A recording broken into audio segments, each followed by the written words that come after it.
Hello दोस्तों, welcome to my YouTube channel. अभी आपको 8वें वेतन आयोग के बारे में एक नई अपडेट की जानकारी आई है, उसके बारे में जानकारी दूंगा। प्लीज़ आप मेरे चैनल पर बने रहें, शुरू से लेकर लास्ट तक आप वीडियो देखिएगा। यदि अच्छा लगा वीडियो को लाइक कीजिएगा और चैनल को सब्सक्राइब कीजिएगा। तो प्लीज़ आप हमारे चैनल पर बने रहें।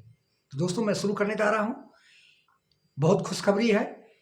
ये गोपाल मिश्रा का डिमांड है।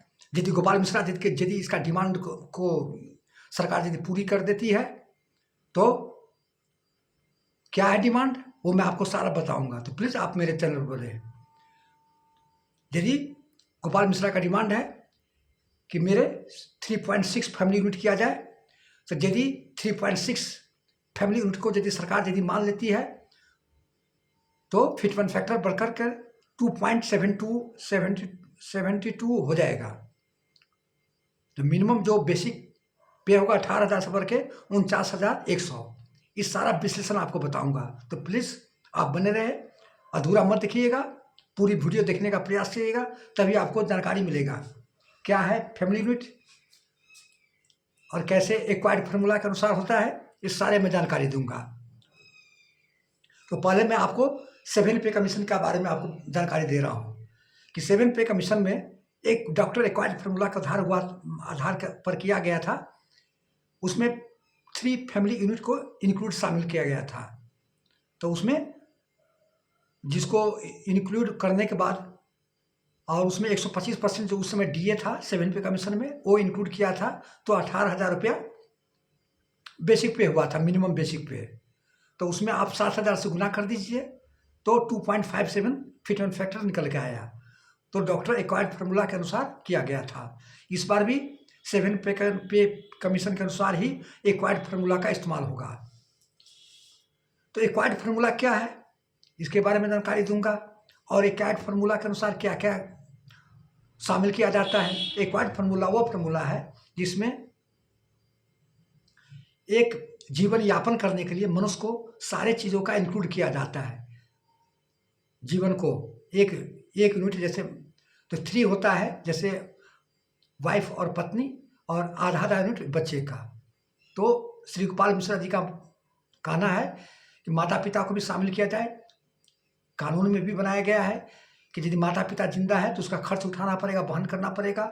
तो माता पिता को भी इंक्लूड किया जाए। तो यदि उसको कंसीडर कर लेती है सरकार, यदि मान लेती है 3.6 यूनिट मान लेती है, तो हमारा फिटमेंट फैक्टर 2.72 हो जाएगा। यदि नहीं मानेगी तो हमारा फैमिली यूनिट हो जाएगा 1.92। इसके बारे में सारी जानकारी दूंगा। तो प्लीज़ आप बने रहे। 1 या 2 मिनट अधूरा आप वीडियो देखते हैं और कमेंट करना शुरू कर देते हैं। पूरी वीडियो देखिए, तब आपको पूरी जानकारी मिलेगी। अधूरा देख करके उल्टा सीधा कमेंट करते हैं। तो प्लीज़ आप लोगों से रिक्वेस्ट है कि आप लोग कमेंट कीजिए, हम मना नहीं करते हैं, हम उसका रिप्लाई भी देंगे, जवाब भी देंगे हर बात का। तो फैमिली यूनिट में ये होता है कि यदि 3 पॉइंट से लेकर 3.6 यदि यूनिट कर दी जाती है तो ऑटोमेटिक उसका जो पहले 2016 में जो जीवन यापन करने के लिए जो सामान का जो वैल्यू था, अभी 2026 है, 10 साल हो चुकी है। तो 10 साल में आसमान पर जितने भी सारे जो चावल दाल कपड़ा लत्ता पढ़ाई का खर्चा, ये सारे क्या है, दाम वैल्यूएशन बढ़ गया है। तो यदि सरकार यदि 3.6 यूनिट यदि नहीं मानती है और यदि 3 यूनिट पर ही यदि कैलकुलेशन करती है तो हमारा 34,560 रुपया होगा, जिसमें आप 18,000 से भाग दीजिए, डिवाइड कर दीजिए, तो 1.92 आपका फिटमेंट फैक्टर बैठता है। और यदि सरकार यदि कंसीडर कर लेती है 3.6 यूनिट का, यदि गोपाल मिश्रा जी जो डिमांड कर रहे हैं कि हम 2.86 से कम नहीं लेंगे, तो यदि 3.6 फैमिली यूनिट की यदि मान लेती है तो हमारा हो जाएगा 2.72 फिटमेंट फैक्टर हो जाएगा, क्योंकि ऑटोमेटिक उसका परचेजिंग पावर बढ़ जाएगा, प्राइस लिस्ट बढ़ जाएगा, यूनिट बढ़ जाएगा, तो उसका वैल्यूएशन भी बढ़ जाता है। कहाँ 3 है और कहाँ 3.6 होगा, तो ऑटोमेटिक उसका वैल्यूएशन बढ़ जाएगा, सीधे डबल हो जाएगा। तो सारा कैलकुलेशन जोड़ा गया है। 3.6 यूनिट यदि हो जाती है तो 49,100 बैठता है। अब 49,100 में आप 18,000 से डिवाइड कीजिए, भागा दीजिए, तो 2.72 फिफ्टी फैक्टर बैठता है। तो आपको फिटमेंट फैक्टर 2.72 फिटमेंट फैक्टर बैठ जाता है, तो हम एक मिनिमम क्लास 4th की कर्मचारी को 18,000 से बढ़ करके 49,100 रुपया हो जाएगी, बढ़ोतरी हो जाएगी। यही कमाल है यूनिट को बढ़ जाने से। ये भी डॉक्टर एक्वायर्ड फार्मूला के अनुसार होता है। तो ये सारे एक्वायर्ड फार्मूला 7 पे कमीशन में भी कैलकुलेशन किया गया था, 8 पे कमीशन में भी कैलकुलेशन करेगा, लेकिन सरकार पर डिपेंड है, वेतन आयोग पर डिपेंड है कि क्या 3.6 यूनिट कंसीडर करती है, विचार करती है कि नहीं करती है, कि 3 पर ही रखेगी। यदि 3 पर होगा तो 1.92 फिटमेंट फैक्टर से ज़्यादा नहीं मिलेगा। यदि 6 होगा तब हमारा फिटमेंट फैक्टर बढ़ सकता है।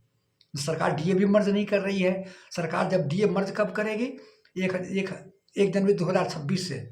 जो या 60 या 60 पर अभी 58% हमको डीए मिल रहा है, 2% या 3% की बढ़ोतरी होगी, वो डीए मर्ज हो जाएगा। इसके ऊपर फिटमेंट फैक्टर लगाएगा। फिटमेंट फैक्टर वह गुणांक होता है जो बेसिक पे में मल्टीप्लाई करके जो अमाउंट आती है उसको हम फिटमेंट फैक्टर बोलते हैं। तो डॉक्टर एक्वायर्ड फार्मूला के अनुसार ये सारा कैलकुलेशन किया जाएगा, तो 49,100 रुपया बढ़ता है। 3.6 यूनिट्स को वैल्यूएशन और परचेजिंग और करने का सारा सामान को इंक्लूड करके, और इसमें भी क्या है कि मर्ज कर देगा 60 या 61% डीए मर्ज कर देगा। पिछले वेतन आयोग में 1.125% डीए था, इस बार 60 या 61% होगा, तो डीए मर्ज करके हो जाएगा। तो दोस्तों ये थी जानकारी कि फैमिली यूनिट का क्या कमाल है, एक्वायर्ड फार्मूला क्या है, ये सारे मैं आपको जानकारी दिया हूँ। तो प्लीज़ यदि अच्छा लगा तो वीडियो को लाइक कीजिएगा और चैनल को सब्सक्राइब कीजिएगा। आप कमेंट कीजिए, हम आपको रिप्लाई देंगे, सारे जवाब देंगे। आपके सारे शक की जो शक है वो सारे हम आपको दूर कर देंगे। तो प्लीज़ कमेंट टू मी।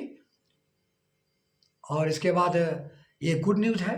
अब देखिए सरकार पर विचार करती है कि क्या करती है, कि ये सरकार पर डिपेंड है। तो दोस्तों अभी मैं और आपको रिक्वेस्ट कर रहा हूँ कि लाइफ सर्टिफिकेट का अभी चल रहा है 1 नवंबर से लेकर 30 नवंबर तक। तो प्लीज़ यदि आपके रिश्ते में यदि कोई होगा, आपका चाचा, ताऊ, मामा, चाचा, भाई, पिताजी, दादाजी कोई हो, तो एक लास्ट है वह 1 नवंबर से लेकर 30 नवंबर तक लाइफ सर्टिफिकेट का है। उसमें आप लाइफ सर्टिफिकेट अपने मोबाइल के द्वारा हम अपने खुद मोबाइल के द्वारा सबमिट कर दिए हैं। मेरा अप्रूवल भी हो चुका है, मैसेज भी आ चुका है। तो आप अपने मोबाइल के द्वारा भी कर सकते हैं, पोस्ट ऑफिस में जाकर भी कर सकते हैं, बैंक में भी जा सकते हैं, जहाँ सेवा केंद्र, आधार केंद्र बनता है वहाँ भी दे सकते हैं। तो आप सबमिट कर दीजिए, 30 नवंबर का लास्ट डेडलाइन है, उसके अंदर आप कर दीजिए। ये मेरा रिक्वेस्ट है। जीवन प्रमाण लाइफ सर्टिफिकेट साल में एक बार लाइफ सर्टिफिकेट होता है, नहीं तो चूक हो जाएगी तो फिर आपको पेंशन अगले महीने से नहीं मिलेगी, फिर बैंक का चक्कर लगाते रहिएगा। तो प्लीज़ आप शेयर कीजिए, शेयर कर दीजिएगा और उनको बोल भी दीजिएगा कि लाइफ सर्टिफिकेट सबमिट हो रहा है, लास्ट 30 नवंबर तक है। तो ये सारे जानकारी दिया हूँ। कैसा लगा कमेंट कीजिएगा, लाइक कीजिएगा। जय हिंद, जय भारत, थैंक यू।